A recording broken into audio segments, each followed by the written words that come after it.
Hello guys! Welcome back to my YouTube channel. So ngayon guys, tanghali na naman. Kakain na naman tayo at dahil tapos na nga yung ating mga gawaing bahay. So yun guys, habang kumakain kami nagkwentuhan ng aking asawa dahil galing nga siya sa trabaho ng pagtanghali. Then guys, ang ulam pala namin ito guys is sinampaluka manok. Ayan. Dahil nga walang yung binili ko ay manok. Yan, lagyan ko na kamatis, tapos pichay. Tapos, lagyan ko ng sampalok.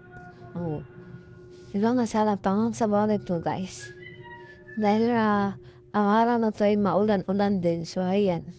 Maulan, mainit. Kaya yung niya guys, parang,